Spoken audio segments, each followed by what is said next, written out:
Hello ma'am video anova mga purga lakjare koi macha suna kan tummi bakong asidi comment se mo loidera khangtre ado paga da bisidum pathara age bakon nahan ge khara sumwa lobado aduga ngasi se khoi chena parcel su tharak pa ge video su mate ama e to jarke sum unbox ta ubai do ko ma'am asida khoi chena mai su stand lem ta uya ko fazayena aigi so mo thabire e che homodi order to bni do ani khaklai amana bedsheet sum phi phabra na yengoi na ko ada table lem se hu pan ko tana uchara ko yamna na ta space yam kallo e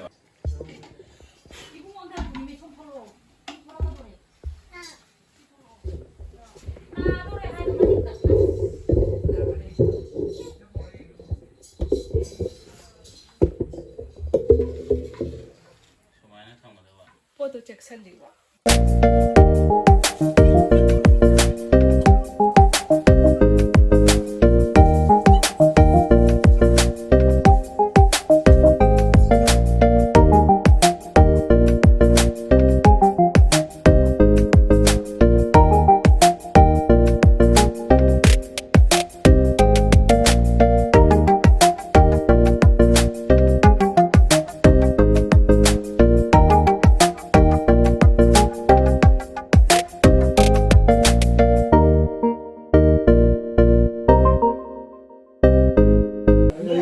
ma'am dressing से कितने engine खे तो गासिरा था मैं फसा रहा है पर मैचिंग हो रहा है जब सारे था लगे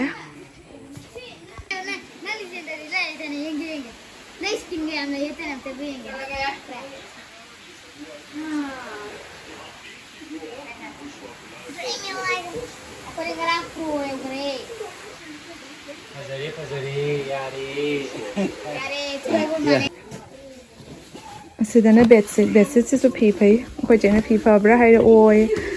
हाना येंगदोखि इलास्टिक यावबी ओय इलास्टिक यावबी सेनादि मरमदा फारे नत्रे मुपा फीदा सेमनाबदा अवाबे म ओय मचु सु याम फजै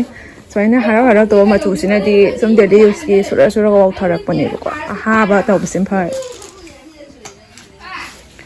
पोरा मखक्ति से थोंगक तो मानदे हयें गलाक तो माले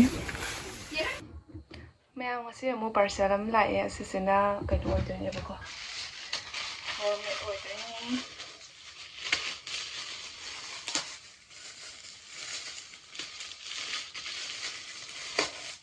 से वो हांगदो लगे से कोइ जेना तो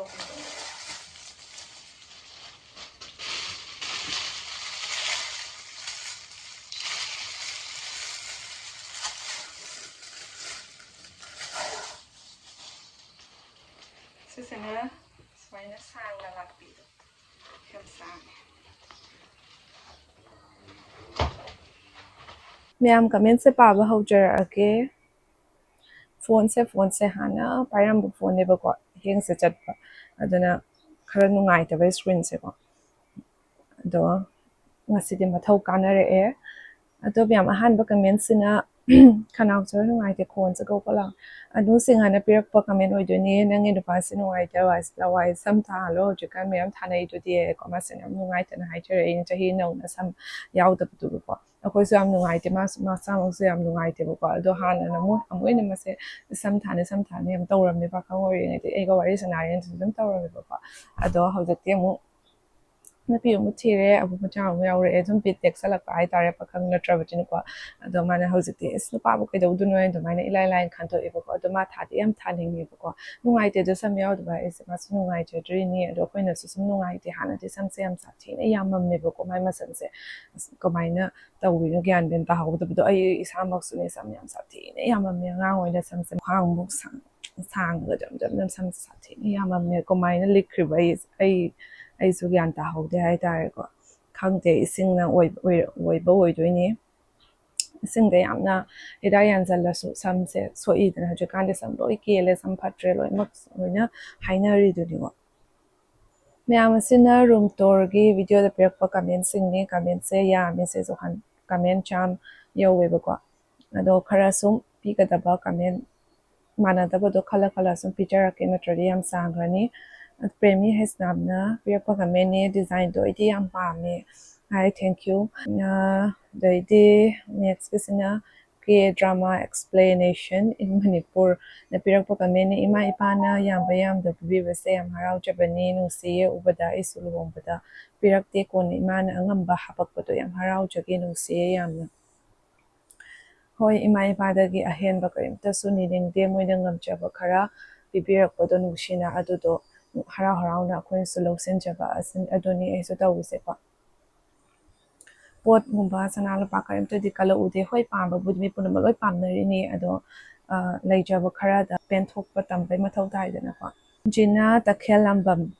ꯅ ꯄꯤꯔꯛꯄ ꯀꯃꯦꯟꯅꯤ ꯑꯉꯥꯡꯁꯦ ꯌꯥꯝ ꯅꯨꯡꯁꯤꯕ ꯃꯇꯥꯡ ꯑꯣꯏꯔꯦ ꯃꯁꯥꯁꯨ ꯌꯥꯝ ꯐꯩꯌꯦ ꯅꯆꯟꯅꯨꯄꯤ ꯑꯇꯣꯝꯕꯤ ꯃꯁꯛꯁꯨ ꯃꯥꯟꯅꯩ ꯍꯣꯏ ꯑꯩꯈꯣꯏ ꯁꯅꯥꯊꯣꯏꯕꯤꯒ ꯃꯁꯛ ꯌꯥꯝ ꯃꯥꯟꯅꯕꯅꯤ ꯑꯩꯈꯣꯏ ꯌꯨꯝꯗꯁꯨ ꯂꯣꯏꯅ ꯍꯥꯏꯅꯔꯤꯅꯦ ꯁꯅꯥꯊꯣꯏꯕꯤ ꯃꯆꯥ ꯁꯅꯥꯊꯣꯏꯕꯤ ꯃꯆꯥ ꯍꯥꯏꯅ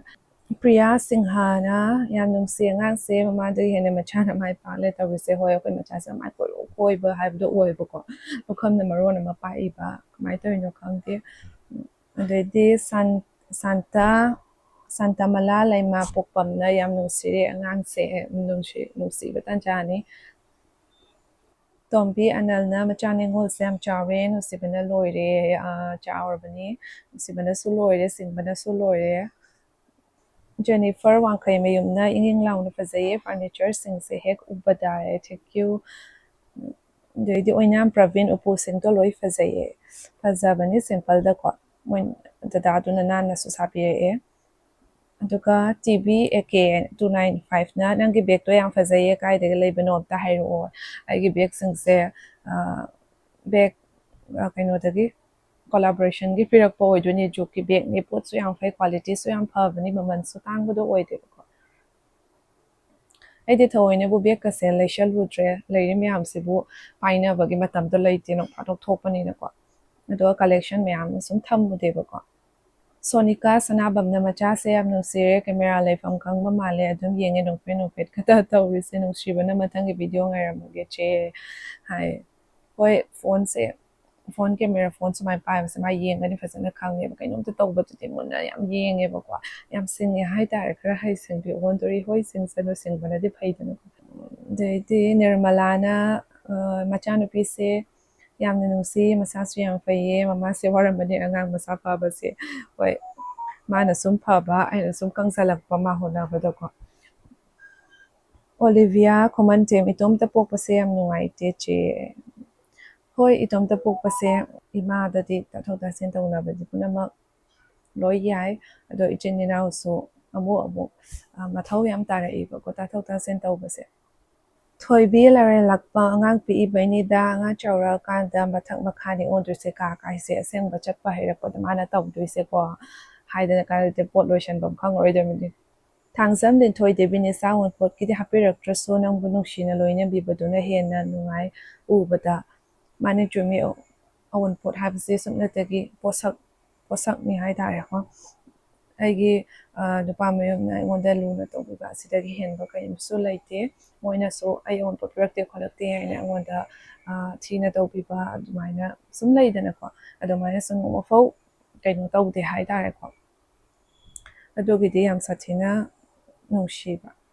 ꯁꯌꯥ ꯑꯉꯣꯝ ꯊꯥ ꯀꯌꯥ ꯁꯨꯔꯒꯦ ꯑꯉꯥꯡꯁꯦ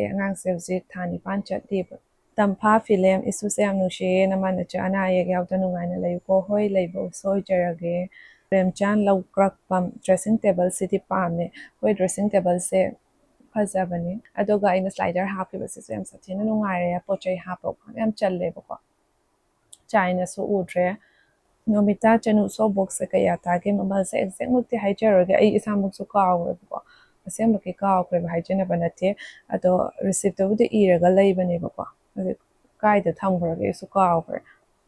ꯑꯦꯁ ꯑꯥꯔ ꯖꯔꯅꯤ ꯐ꯭ꯂꯦꯚꯔꯁ ꯅꯨꯄꯥ ꯑꯃꯈꯛꯇ ꯑꯣꯏꯕꯗꯨ ꯐꯔꯦ ꯃꯧ ꯑꯇꯣꯞꯄꯅ ꯃꯄꯥꯟ ꯆꯠꯈꯤꯕꯗ ꯅꯤꯁꯥ ꯅꯨꯡꯁꯤꯕꯤꯅ ꯑꯋꯥꯕ ꯃꯥꯏꯊꯣꯡ ꯇꯥꯕ ꯎꯗꯅꯕ ꯏꯕꯥꯏꯅ ꯑꯗꯣ ꯀꯁꯥꯔ ꯃꯅꯤꯄꯨꯔ ꯃꯧ ꯃꯥꯟꯅꯗꯕꯅꯤꯅ ꯏꯅꯔꯛꯀꯅꯤ ꯌꯥꯝ ꯐꯔꯦ ꯅꯊꯟꯇꯪ ꯑꯣꯏꯕꯗꯣ ꯅꯤꯁꯥꯗꯣ ꯑꯩ ꯃꯩꯇꯩ ꯄꯥꯡꯒꯜꯅꯤ ꯅꯪꯒꯤ ꯑꯃꯗꯤ ꯑꯁꯥꯒꯤ ꯚꯤꯗꯤꯑꯣꯁ ꯈꯨꯗꯤꯡꯃꯛ ꯌꯦꯡꯉꯤ ꯅꯨꯡꯉꯥꯏ ꯌꯥꯏꯐꯕꯗ ꯄꯥꯜꯂꯣꯀꯣ ꯍꯣꯏ ꯄꯥꯟꯕꯁꯨ ꯑꯣꯏꯖꯔꯒꯦ ꯄꯥꯝ ꯆꯠꯄ ꯐꯪꯗꯕꯒꯤ ꯅꯨꯡꯉꯥꯏꯍꯧꯔꯣꯏꯗꯕꯁꯦ ꯑꯁꯦꯡꯕꯒꯤ ꯌꯥꯝ ꯅꯨꯡꯉꯥꯏꯔꯣꯏ ꯍꯥꯏꯅ ꯈꯜꯂꯦꯕꯀꯣ ꯑꯅꯤꯒ ꯂꯩꯃꯤꯟꯅꯔꯝꯃꯗꯤ ꯃꯥꯅ ꯑꯃꯨꯛ ꯐꯨꯠꯕꯣꯜ ꯑꯗꯨꯝ ꯏꯄꯥꯝꯅꯦ ꯆꯠꯈꯤ ꯑꯩꯅ ꯑꯃꯨꯛ ꯁꯨꯡꯆꯠ ꯆꯠꯄ ꯐꯪꯗ ꯑꯩꯅ ꯑꯃꯨꯛ ꯁꯨꯝ ꯍꯦꯟꯕꯗꯕꯗ ꯆꯠꯇ ꯌꯥꯗꯕꯗ ꯑꯗꯨꯃꯥꯏꯅ ꯆꯠꯂꯤꯗꯅ ꯂꯥꯞꯁꯨ ꯂꯥꯞꯄꯕꯅꯤꯅꯀꯣ ꯑꯗꯣ ꯃꯃꯥ ꯍꯣꯏꯅ ꯑꯃꯨꯛ ꯁꯣꯟ ꯌꯨꯝꯗ ꯑꯃꯨꯛ ꯂꯩꯇ꯭ꯔꯦ ꯁꯣꯟ ꯌꯨꯝꯁꯨ ꯌꯥꯝ ꯆꯠꯅꯤꯡꯉꯦ ꯀꯨꯏꯔꯦ ꯆꯍꯤ 2ꯕꯨ ꯍꯦꯜꯂꯝꯕꯅꯤ ꯁꯣꯟ ꯌꯨꯝꯗ ꯆꯠꯇꯕꯀꯣ ꯌꯨꯝꯗꯣ ꯌꯥꯝ ꯁꯥꯊꯤꯅ ꯅꯨꯡꯁꯤ ꯌꯥꯝ ꯁꯥꯊꯤꯅ ꯆꯠꯅꯤꯡꯉꯤꯕ ꯑꯩꯁꯨ ꯑꯗꯣ ꯆꯤꯆꯦ ꯑꯣꯏꯅ ꯑꯃꯨꯛ ꯒꯨꯋꯥꯍꯥꯇꯤ ꯂꯩꯔꯕꯅꯤꯅ ꯁꯣꯝꯗ ꯑꯃꯨꯛ ꯑꯩꯅ ꯆꯠꯂꯨꯗꯅ ꯀꯩꯗꯧꯅꯤꯀꯣ ꯑꯗꯣ ꯆꯠꯇꯤ ꯌꯥꯝ ꯆꯠꯅꯤꯡꯉꯤ ꯌꯨꯝꯗꯣ ꯌꯥꯝ ꯎꯅꯤꯡꯉꯤ ꯌꯥꯝ ꯅꯨꯡꯁꯤ ꯁꯔꯤꯇꯥ ꯑꯝꯆꯠ ꯖꯣꯄꯤ ꯃꯈꯨꯟ ꯌꯥꯝ ꯂꯩ ꯅꯪꯒꯤꯗꯣ ꯑꯩꯒꯤ ꯀꯩꯅꯣꯁꯦ ꯎꯄꯨꯁꯦ ꯍꯥꯏꯕ ꯑꯣꯏꯔꯝꯒꯅꯤ ꯈꯪꯗꯦ ꯖꯣꯄꯤ ꯃꯈꯨꯟꯒꯤꯗꯤꯀꯣ ꯁꯨꯃꯥꯏꯅ ꯁꯥꯟꯅꯕ꯭ꯔꯥ ꯑꯩꯁꯨ ꯁꯨꯃꯥꯏꯅ ꯐꯔꯅꯤꯆꯔꯒꯤ ꯃꯇꯥꯡꯗꯗꯤ ꯑꯩꯁꯨ ꯐꯖꯅ ꯈꯪꯗ꯭ꯔꯦ ꯅꯥꯎꯕꯤ ꯕꯦꯕꯤ ꯁꯣꯐꯥ ꯁꯦꯠꯇꯤ ꯌꯥꯎꯗꯕ꯭ꯔꯣ ꯁꯣꯐꯥ ꯗꯥꯏꯅꯤꯡ ꯇꯦꯕꯜꯒꯗꯤ ꯌꯥꯎꯍꯟꯗ꯭ꯔꯦ ꯀꯩꯒꯤꯅꯣ ꯍꯥꯏꯕꯗ ꯑꯩꯈꯣꯏ ꯌꯨꯝꯁꯦ ꯁꯥꯗꯣꯛꯇ꯭ꯔꯤꯕꯅꯤꯅ ꯌꯨꯝ ꯊꯝꯐꯝ ꯌꯥꯝ ꯆꯤꯜꯂꯤ ꯊꯝꯐꯝ ꯂꯩꯇꯦꯕꯀꯣ ꯑꯗꯨꯗꯨꯅ ꯑꯩꯒꯤ ꯀꯥꯁꯤꯕꯨꯁꯨ ꯀꯥꯗ ꯊꯝꯒꯗꯕꯁꯤꯡ ꯑꯁꯨꯝ ꯍꯥꯟꯅ ꯄꯤꯕꯤꯔꯛꯄ ꯑꯣꯏꯗꯣꯏꯅꯤ ꯉꯁꯤꯕꯨꯗ ꯑꯩꯈꯣꯏꯅ ꯀꯣꯟꯅ ꯇꯧꯔꯛꯑꯣ ꯍꯥꯏꯅ ꯍꯥꯏꯕꯅꯤ ꯌꯨꯝ ꯁꯥ ꯂꯣꯏꯔꯒ ꯑꯩꯈꯣꯏ ꯊꯥꯡꯇꯣꯛ ꯊꯥꯡꯖꯤꯟ ꯇꯧꯔꯛꯄꯗ ꯄꯣꯠ ꯆꯩꯁꯤꯡꯁꯦ ꯒ꯭ꯌꯥꯟ ꯃꯦꯟ ꯀꯣꯟꯅ ꯌꯥꯝ ꯋꯥꯔꯛꯀꯅꯤ ꯑꯦꯗꯖꯁ ꯇꯧꯕꯗ ꯍꯥꯏꯅꯀꯣ ꯑꯗꯨ ꯑꯣꯏꯔꯒꯁꯨ ꯑꯩꯈꯣꯏ ꯆꯦ ꯍꯣꯏꯅ ꯁꯨꯝ ꯀꯨꯏꯅ ꯄꯤꯔꯛꯇ꯭ꯔꯕꯅꯤꯅ ꯁꯨꯝ ꯄꯤꯊꯣꯛꯑꯒꯦ ꯍꯧꯖꯤꯛꯀꯤ ꯅꯪ ꯀꯥꯗ ꯁꯨꯝ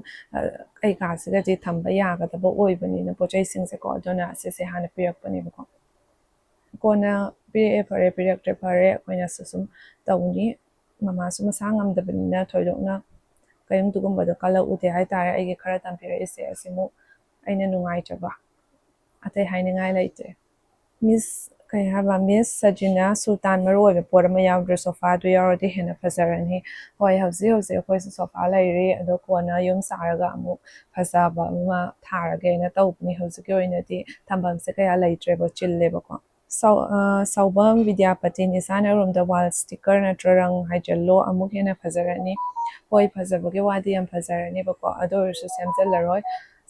ꯍꯥꯏꯕꯗꯤ ꯑꯩꯈꯣꯏꯁꯨ ꯌꯨꯝ ꯁꯥꯗꯣꯛꯀꯗꯕ ꯂꯩꯔꯦ ꯑꯗꯨꯗꯨꯅ ꯗꯤꯡꯀꯨ ꯀꯩꯁꯥꯝ ꯆꯦꯅ ꯌꯨꯝ ꯄꯥꯜꯂꯤꯁꯦ ꯀꯩ ꯂꯝꯗꯅꯣ ꯃꯆꯥꯁꯦ ꯊꯥ ꯀꯌꯥ ꯁꯨꯔꯒꯦ ꯆꯍꯤ ꯐꯥꯔꯕꯣ ꯆꯍꯤ ꯐꯥꯗ꯭ꯔꯤ ꯊꯥ 9 ꯆꯠꯂꯤ ꯑꯩꯅ ꯌꯨꯝ ꯄꯥꯜꯂꯤꯁꯦ ꯀꯣꯟꯊꯥ ꯂꯨꯞ ꯃꯈꯥ ꯂꯩꯀꯥꯏꯗꯅꯤ ꯄ꯭ꯔꯦꯝꯆꯥꯟ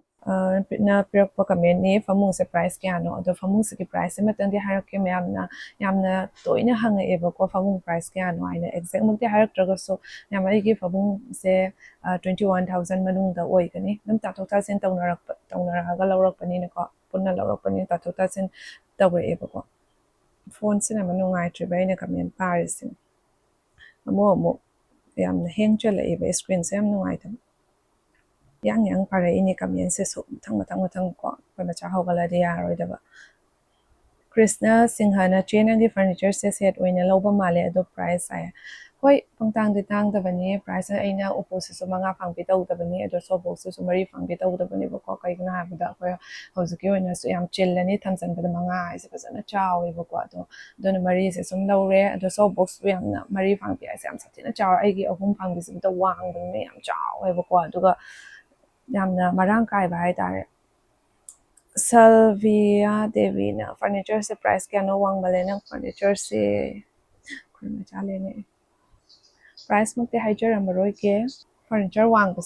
ꯋꯥꯡꯕꯁꯤꯅ ꯍꯦꯟꯅ ꯄꯥꯝꯃꯦ ꯍꯧꯖꯤꯛꯀꯥꯟꯗꯤ ꯅꯦꯝꯕ ꯆꯠꯅꯗ꯭ꯔꯕꯅꯦꯕꯀꯣ ꯍꯧꯖꯤꯛꯇꯤ ꯂꯣꯏ ꯋꯥꯡꯅ ꯂꯣꯏ ꯁꯥꯟꯅꯔꯕꯅꯤ ꯑꯗꯣ ꯋꯥꯡꯕꯁꯤꯅꯗꯤ ꯆꯥꯎꯅ ꯉꯝꯅ ꯎꯔꯕꯅꯤꯅ ꯑꯃꯨꯛ ꯍꯦꯟꯅ ꯐꯖꯔꯦ ꯑꯩꯈꯣꯏ ꯃꯆꯥ ꯍꯧꯒꯠꯂꯦ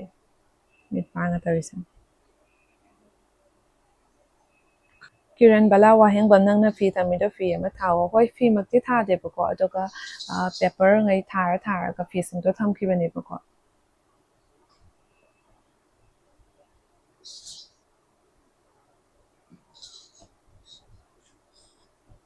ꯁꯔꯤꯀꯥ ꯋꯥꯡꯂꯥꯔ ꯌꯥꯝ ꯅꯨꯡꯁꯤ ꯏꯃꯥ ꯏꯄꯥꯅ ꯄꯤꯔꯛꯄ ꯈꯔꯁꯤꯡꯕ ꯌꯥꯝ ꯂꯩꯕꯅꯤ ꯑꯔꯥꯛ ꯑꯔꯥꯛꯀꯤ ꯃꯇꯝꯁꯤꯗ ꯁꯣꯝꯅ ꯂꯩꯖꯕ ꯈꯔꯁꯦ ꯃꯌꯥꯝꯗ ꯎꯠꯊꯣꯛꯂꯤꯁꯦ ꯌꯥꯝ ꯅꯨꯡꯁꯤ ꯚꯤꯗꯤꯑꯣꯁꯤ ꯎꯕꯗ ꯍꯣꯏ ꯑꯩꯁꯨ ꯚꯤꯗꯤꯑꯣꯁꯦ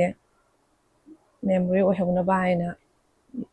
ꯑꯩꯈꯣꯏ ꯃꯃꯥ ꯆꯦꯆꯦ ꯇꯧꯅ ꯄꯤꯕꯤꯔꯛꯄꯁꯦ ꯍꯥꯏꯅ ꯑꯩꯅ ꯁꯦꯝꯖꯍꯧꯕꯅꯤ ꯑꯩꯒꯤ ꯄꯣꯠ ꯄꯤꯔꯛꯑꯦ ꯍꯥꯏꯅ ꯎꯠꯅꯤꯡꯕꯒꯤ ꯌꯥꯝ ꯎꯠꯆꯅꯤꯡꯕꯒꯤ ꯅꯠꯆꯗꯕꯀꯣ ꯁꯄꯅꯥ ꯏꯆꯦꯒꯤ ꯄꯣꯠꯁꯤꯡꯁꯦ ꯀꯥꯏꯗ ꯆꯜꯍꯟꯒꯦ ꯑꯩꯒꯤꯁꯦ ꯋꯥꯡꯖꯤꯡꯗ ꯆꯜꯍꯟꯕꯅꯤ ꯃꯥꯂꯦꯝ ꯐꯔꯅꯤꯆꯔꯗ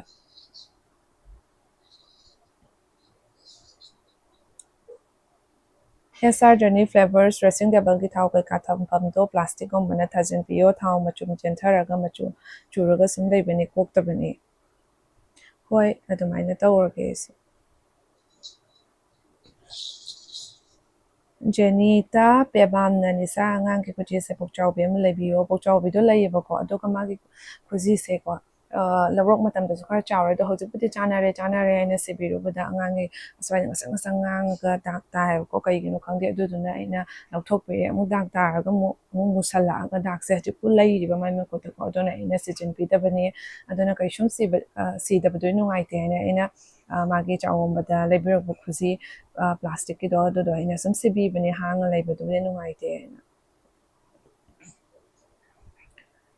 Lugai ngang mai na ichan noi bu tongan charabro tongan cha te da cha su charoi ko din pa ma tani duna puna sum lai gani heng wai phau Nandini blog na koi kasargi che ni bu ko angang sima pa ma le ni sha oi ma pa su ma le de ichan pe dom de suman bani ko ipam da suna gidi chiche lai nupa mem da suna chanupi lai bani na nungan jaram gani ai gidi ipam da suna pi tanta nupa mem da su chanupi na mam ta lai jade duna yam nungai te nang do yam nung se hoi nupi myam lai mina ba se yam nungai bani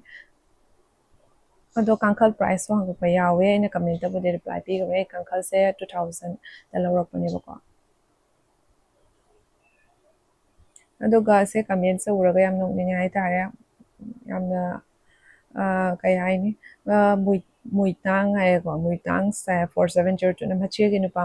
matay paisa pai bili na pira laba male thing so thing na sama ko yam dai chat mai chat kharaga fat amu halakta na senge se ko yam dai thagale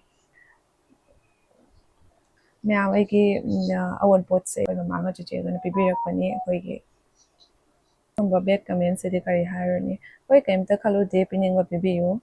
khaneng ba khan biyo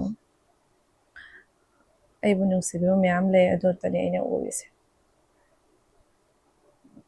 adoidi young artist na pirakpa kami little angel diapers yam nungai bani angang gidi restless su oidamani aduga lex oikante hoi little angel diapers aina sizinabise aingwanda collaboration gi pirakhiba ko adugi matungda budi ate sizinaiba ko adu huggies gumba karigumba ko aduga aina little angel diapers fai ba yam absorb fazan tawsalleba ko aduga akoigi leg oibudo oidi asengmaki haire ise chumbe ko ꯑꯗꯨꯒꯒꯤ ꯑꯩꯅ little angel ꯗꯥꯏꯄꯔꯁꯦ ꯁꯨꯝ ꯀꯣꯝꯕꯣꯗ ꯁꯨꯝ ꯄꯨꯟꯅ ꯑꯅꯤ ꯂꯧꯕꯤꯕꯀꯣ ꯑꯗꯨꯅꯁꯨ ꯅꯨꯡꯉꯥꯏꯑꯕ Sarmila KASH Nisanagi Furito online de kaprom tairo o yam pami ngasan yam kotabdo aigi message already direct comment biro o ai so ka ke wene ge pau phungai bang moy aina se comment se ubo no so reply pi gi ko aina hawjil le se ni ase yam satya no nga adoga miso da gi kapani adoga yamna fees ri yam thaja na param bai di misoi pot hong bani ne da soi ka try da pakhat le ko online taw se ko mitna u chara le jab ne nungai sai ba ko ado aina combo da kakpani amana blue ni yam phasai blue mu chu su ko ado blue gi suit laitabagi aina suit ka do lairaga punna setlaga tawge aina ado delete treba ko ado fi su yam phare yam thasa dana ado fancy thoksom ase fancy thoksom se agi comment khara amo khatrak sat pa yam yawe ko ado mayamna support tawrok comment sing sidi yam sathina paraga aina penchai bako room se da new furniture se matching tawdre room se yam pi modly no coloring new features the building new yum the mess so kani nangi room se da paktre mana pire ba comment se kari khalaga pire ba comment no khangde yam sathina bunok ningi hai tare building yum da tar furniture no pa thaba pakchari se ko building ga later the furniture ka se sungka thada bi pa oy ne sum fakta hip tare de phamba suma khada phamba tare kari haini habam khangde ado magi comment pire reply piriba mayam comment parake ko kanchan gi nirzana yamna jealous of male masimi se nang na paba mawong tinang hiyom da adom tawiyo mi ki da yam yengzan ganu thawlai tabi migi harau harau thokpa ngamche da pa mi ni hai tare ko piu kaim kai te tano aduga Muhammad Ali na migi yamna yengsilliba nangi yumdubu building row oiradi tumidan laibiyo ko miss laijaba kharada thamjarini fazai yamna fazai nangi mayumdagi rihalamni yare ko ꯍꯣꯏ ꯌꯨꯝ ꯐꯖꯕ ꯊꯤꯕ ꯃꯣꯠꯄ ꯃꯣꯠꯇꯕ ꯌꯨꯝꯗꯒꯤ ꯍꯦꯟꯕ ꯃꯐꯝ ꯀꯗꯥꯏꯗꯁꯨ ꯂꯩꯇꯕꯅꯤ ꯃꯐꯝ ꯐꯖꯕ ꯃꯌꯥꯝ ꯀꯣꯏꯔꯨꯔꯒꯁꯨ ꯏꯁꯥꯒꯤ ꯌꯨꯝꯗ ꯅꯤꯡꯁꯤꯡꯉꯛꯀꯕꯅꯤ ꯏꯁꯥꯒꯤ ꯌꯨꯝꯗ ꯆꯪꯉꯛꯑꯒ ꯅꯨꯡꯉꯥꯏꯕꯗꯣ ꯐꯪꯕꯅꯤꯀꯣ ꯂꯩꯕꯥꯛꯀꯤ ꯌꯨꯝ ꯑꯣꯏꯒꯦꯔꯥ ꯇꯤꯟꯒꯤ ꯌꯨꯝ ꯑꯣꯏꯒꯦꯔꯥ ꯌꯨꯝ ꯊꯤꯒꯦꯔꯥ ꯐꯖꯒꯦꯔꯥ ꯏꯅ ꯀꯨꯞꯀꯦꯔꯥꯀꯣ ꯌꯨꯝꯃꯨꯛ ꯍꯦꯟꯕꯗꯤ ꯂꯩꯇꯕꯅꯤ ꯌꯨꯝ ꯍꯥꯏꯕꯁꯤꯗꯤ ꯀꯔꯤꯝ ꯅꯠꯇꯦ ꯂꯩꯃꯤꯟꯅꯔꯤꯕ ꯃꯤ ꯃꯌꯥꯝꯗꯨꯅ ꯌꯨꯝꯒꯤ ꯃꯒꯨꯟꯗꯣ ꯍꯥꯞꯄꯤꯕꯅꯤꯀꯣ ꯌꯥꯔꯦ ꯑꯩꯅ ꯋꯥ ꯉꯥꯡꯕꯁꯦ ꯈꯔ ꯍꯩꯖꯗꯦ ꯁꯣꯔꯁꯨ ꯑꯩꯅ ꯉꯥꯡꯅꯤꯡꯉꯤꯕꯁꯦ ꯁꯨꯝ ꯃꯌꯥꯝꯅ ꯈꯪꯕꯤꯌꯨ ꯃꯤꯌꯥꯅ ꯕꯤꯜꯗꯤꯡ ꯁꯥꯗ꯭ꯔꯦꯅ ꯀꯔꯤꯝ ꯂꯩꯇꯕꯤꯗ ꯂꯩꯇꯥꯔꯦꯅꯦ ꯕꯤꯜꯗꯤꯡꯗ ꯈꯔ ꯆꯣꯞꯄ ꯃꯥꯜꯂꯤ ꯏꯕꯦꯝꯃꯔ ꯏꯕꯨꯡꯉꯔ ꯈꯪꯗ꯭ꯔꯦ ꯑꯩꯌꯥ ꯃꯆꯥꯅꯦ ꯑꯩꯈꯣꯏ ꯃꯥꯏꯒꯤ ꯄꯣꯝꯄꯣꯝꯒ ꯊꯥꯗꯠꯂꯛꯑꯦ ꯃꯥꯏ ꯍꯧꯒꯠꯂꯛꯄꯁꯤꯗ ꯁꯣꯔꯛꯄꯁꯦ ꯑꯗꯨꯒ ꯃꯌꯥꯝ ꯑꯩꯒꯤ ꯃꯣꯝꯄꯥꯛꯅ ꯄ꯭ꯔꯥꯏꯁ ꯍꯥꯏꯕꯤꯔꯛꯑꯣ ꯍꯥꯏꯅ ꯀꯅꯥꯅꯣꯃꯅ ꯍꯥꯏꯕꯤꯔꯛꯄꯅꯦꯕꯀꯣ ꯑꯗꯣ ꯀꯃꯦꯟꯇꯣ ꯈꯔ ꯀꯨꯏꯔꯦ ꯑꯗꯣ ꯑꯩ ꯃꯣꯝꯄꯥꯛꯇꯣ 17,500ꯗ ꯂꯧꯕꯅꯦꯕꯀꯣ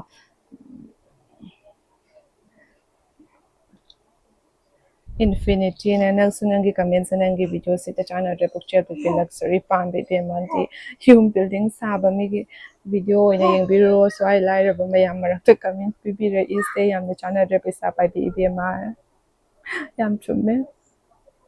SR journey na mo piri mai comments ya paktra dina ngamta sabiro dana paisa se new building gi hekta pairaga thamba dauna noina ngang se mitai macha hai sine wathi di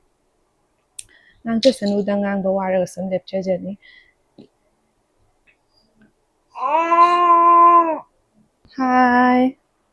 ꯑꯩꯈꯣꯏ ꯍꯧꯖꯤꯛ ꯃꯆꯥ ꯑꯃ ꯄꯤꯖꯔꯅꯤ ꯈꯥꯃꯦꯟꯁꯨ ꯄꯥꯕ ꯂꯣꯏꯁꯜꯂꯛꯑꯦ ꯍꯥꯏꯇꯥꯔꯦ ꯑꯗꯨꯒ ꯏꯔꯨꯖꯊꯣꯛꯄꯤꯔꯅꯦꯕꯀꯣ ꯑꯩꯁꯨ ꯆꯥꯛ ꯆꯥꯗ꯭ꯔꯤ ꯑꯗꯨꯒ ꯑꯁꯤꯒꯤ ꯀꯃꯦꯟꯁꯤꯁꯨ ꯔꯤꯄ꯭ꯂꯥꯏ ꯄꯤꯔꯝꯒꯦ ꯀꯗꯥꯏꯅꯣ ꯕꯤꯡ ꯍ꯭ꯌꯨꯃꯦꯟꯅ ꯏꯅꯥꯎ ꯅꯣꯏ ꯏꯄꯨꯔꯣꯏꯕ ꯀꯔꯤ ꯊꯕꯛ ꯇꯧꯒꯦ ꯃꯌꯥꯝꯗ ꯍꯥꯏꯕꯤꯕ ꯌꯥꯔꯣꯏꯗ꯭ꯔꯣ ꯏꯄꯨꯔꯣꯏꯕꯁꯦ ꯑꯩꯈꯣꯏꯒꯤ ꯀꯩꯅꯣ ꯂꯩꯌꯦꯕꯀꯣ ꯑꯩꯈꯣꯏꯒꯤ ꯍꯤꯗꯥꯛꯀꯤ ꯀꯝꯄꯦꯅꯤ ꯑꯃ ꯃꯦꯀ꯭ꯔꯣꯂꯦꯞ ꯍꯥꯏꯅ ꯂꯩꯖꯩ ꯑꯗꯨꯗ ꯃꯥꯁꯦ MRꯁꯨ ꯑꯣꯏꯖꯩ ꯑꯗꯨꯒ ꯑꯩꯈꯣꯏꯒꯤ ꯗꯨꯀꯥꯟ ꯍꯤꯗꯥꯛ ꯊꯝꯕꯒꯤ ꯁ꯭ꯇꯣꯀꯦꯁ ꯗꯨꯀꯥꯟ ꯂꯩꯌꯦꯕꯀꯣ ꯑꯗꯨꯒ ꯁꯨꯝ ꯌꯦꯡꯁꯤꯟ ꯈꯣꯠꯆꯤꯟꯅ ꯇꯧꯔꯤ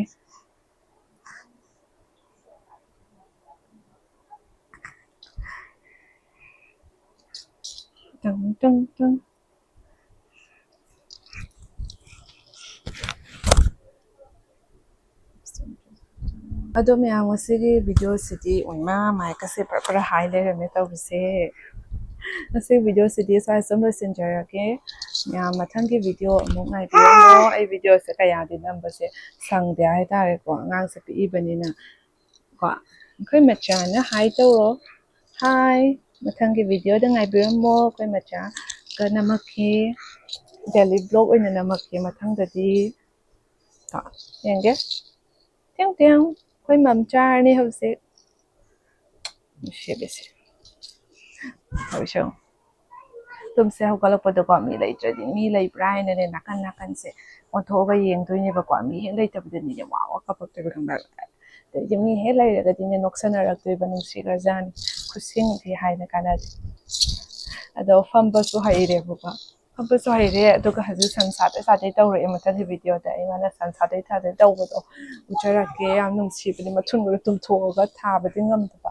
ꯆꯠꯄꯗꯤ ꯁꯟꯁꯥ ꯆꯥꯔꯗꯤ ꯍꯥꯏꯐꯦꯠꯇꯤ ꯉꯝꯗꯕ ꯑꯗꯣ ꯁꯟꯗꯤ ꯁꯨꯝ ꯁꯥꯔꯒ ꯂꯩꯕꯗꯣ ꯇꯧꯁꯨ ꯇꯦꯡ ꯇꯦꯡ ꯇꯦꯡ ꯇꯦꯡ ꯇꯦꯡ Dui, dui, dui, dui, dun dun, dun dun, dun dun dun dun. Phone yenge haiseba mayamna. Dun, dun, dun dun, dun dun. Tiding tawa, tiding, dun.